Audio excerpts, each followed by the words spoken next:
Hi, it's Rod, and this one's called Preparing for God's Hell on Earth. So, it's sort of like thinking about what are they teaching children in church or in public school today? Are they teaching them what the Bible teaches? How to have a good relationship with God? Probably not. It's sort of like, what if the teacher at the public school of the kids brought out the Bible and started reading out of Matthew 24? All right, kids, we're going to learn about what the future looks like. Say they were like 6-year-olds or something. This is what Jesus said. The future looks like hell on earth, kids. So I'll try to explain what Jesus said about the future in Matthew 24. It's like some people were asking him, what does the future look like, Jesus, when you return or something? And Jesus said, world wars, famine, disease, earthquakes, natural disasters, great apostasy, the days of Noah Part 2. Something like a Nazi Germany on steroids. A great tribulation like the world has never seen. A satanic world empire. Beast system. Sort of like a Hunger Games world, kids. Are you ready for it? Are you getting ready for it? Is your church preparing you for it? People acting like demonic animals that hate God and hate good and hate other people and hate Christianity. And if you're a Christian, they'll want to put you in prison or kill you. And there'll be many false teachers out there, false Christs doing lying signs and wonders, and false prophets. False revivals, false churches, trying to teach people lies rather than God's truth. Sort of like you can know them by what they're teaching. Are they teaching Matthew 24 in their church? Are they teaching you need to do church like the book of Acts in a loving way? Or are they teaching you that selfish living's okay? There's going to be a great revival in the future. They're going to make America great again. Or if any kind of trouble hits, we'll just have a pre-tribulation rapture out of here. We don't want to suffer at all. Type thing. That would be the false church. The Genie Jesus Health and Wealth Gospel Church. It's like trying to think that things have been safe and good for the last 70 years since World War II when they have not. It's been a very dangerous world to live in since World War II. Has the church been telling you that? Has the public schools been telling you that? Well, if you're close to Jesus, he can tell you that. Jesus can tell you the truth about what the world's really like and what the future's really going to look like. A God's hell on earth is coming. A great tribulation is coming. And it hasn't been a good world since World War II. It's been more like a rich man going to hell society since World War II. Selfish, disobedient to God churches and people. If the unsaved drop dead, it's hell time forever, and that's about 90% of the population. Dangerous stuff. Not having a healthy church preaching the gospel and people getting saved. That's not safe. And the church is like a disobedient to God church, and when they die, they get a bad judgment, reward judgment day. They don't want to obey God, let him do good works through them. They don't get great rewards and great careers in heaven. They barely squeak into heaven without any great rewards or great careers. That's not too good of stuff. And they're in danger of apostasy in that state if trouble hits their life. God's trying to use suffering in our life to teach us how to depend on him to help us through the suffering so we can handle the suffering. It's like we got to go through suffering Job experiences now as the remnant church to learn to lean on Jesus to help us through it, so that when we got to go through God's hell on earth in the future, we'll be able to handle it, because Jesus can help us to handle it through us. It's like the best way to prepare for the God's hell coming on earth, the tribulation or whatever, is to have a good relationship with Jesus. Going through suffering now, letting Jesus help you to handle the suffering now, going through the Job experiences now, letting Jesus help you to handle the Job experiences now, so that when the suffering experiences increase in the future, like God's hell on earth coming, tribulation, then you can handle the tribulation when it comes. But if you're not hearing that it's coming, you're not seeking Jesus to help you to deal with your sufferings now to prepare for it. If Jesus can help you to handle your sufferings now, you'll be able to handle your sufferings with Jesus later, when you got to go through a great tribulation later, if you're still here on earth later.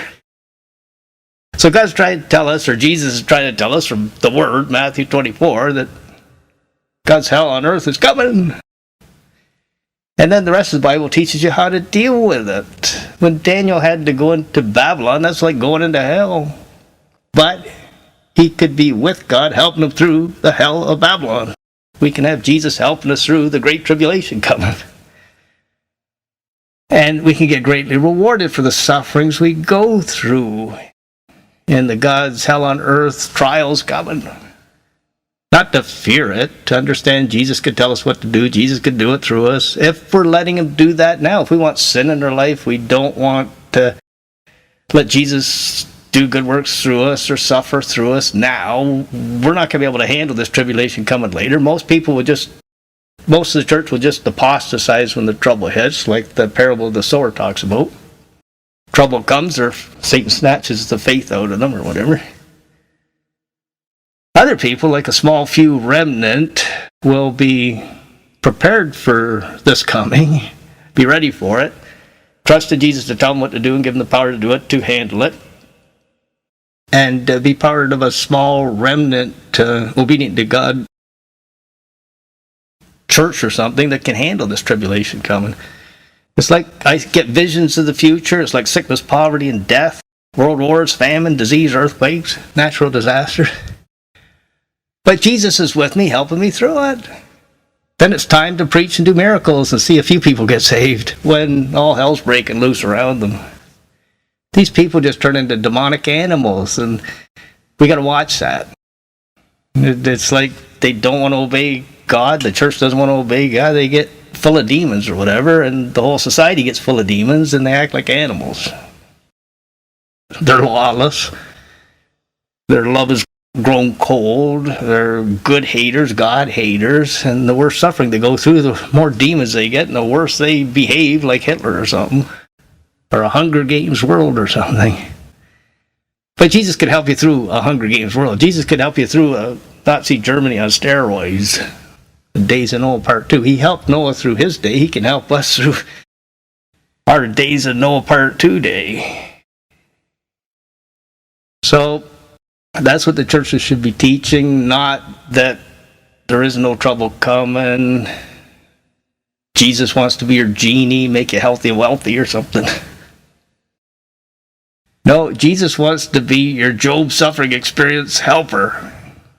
And he wants you to be able to be like a John the Baptist or something. I'm going to obey God even if they cut my head off for it. Or Paul in a rat-infested prison. I'm going to obey God even though I'm suffering in a rat-infested prison. But I'm not alone. Jesus is with me. Help me through it. So you got to have a model like, I got to live in a world that's turning into more of a hell.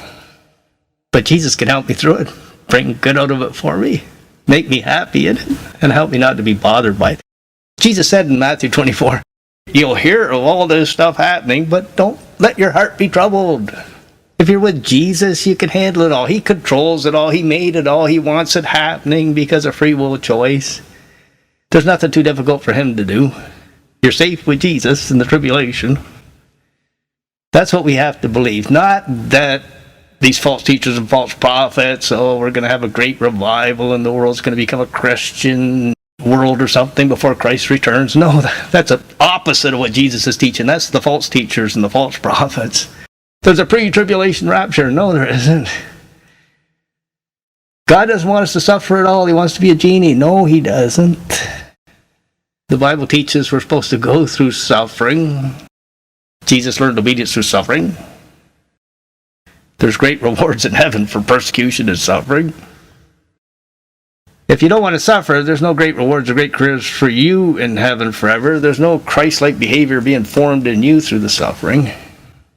But if you want to believe the truth, Jesus can tell you what the future looks like. He can tell you how to trust in him to handle it.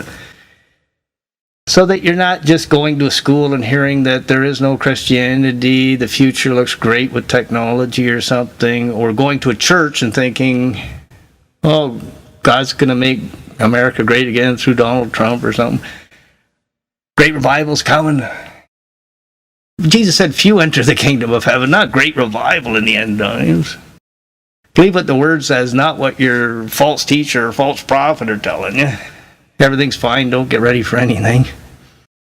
Listen to what Jesus is telling you. Read Matthew 24, say, how do I prepare for this Jesus? He'll tell you, let me do it through you. Paul said, it's no longer I live, it's Christ who lives in me, and Christ can handle great tribulation and bring good out of it for you. And in his presence is the fullness of joy, and you can have perfect peace trusting in him. It's a test or whatever, and it's a good test. Like the Job experience was good for Job, the God's hell on earth coming will be good for us if we want to trust in Jesus to help us through it. So that's how we prepare for God's hell on earth coming. We read Matthew 24, we believe what it says, we read on how God can help us through our troubles and problems on earth no matter how bad they are, even the Great Tribulation.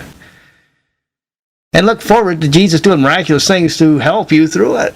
And then give you great rewards in heaven later in a no more hell and heaven experience later after you die. But we got to go through a hell on earth experience in the future first before we get to a hell-free heaven experience later. With beautiful mansions to live in, paradise to live in, Jesus king and ruler of it all. Love, love, love. Great church in heaven forever type thing. But we have to go through hell on earth first. But with Jesus, it doesn't feel like a hell. It feels like a heaven. In Jesus' presence is the fullness of joy. A perfect peace trusting in Jesus. There's nothing too difficult for him to do. So we are to understand what's really coming. Satanic world empire beast system. And God wants it that way. And it'll be a test for people. It'll separate who really wants to obey Jesus through suffering and who doesn't, and then this will create the rewards and careers for people in heaven after they die, and it can work out good for God's remnant. So that's a bit about preparing for God's hell on earth.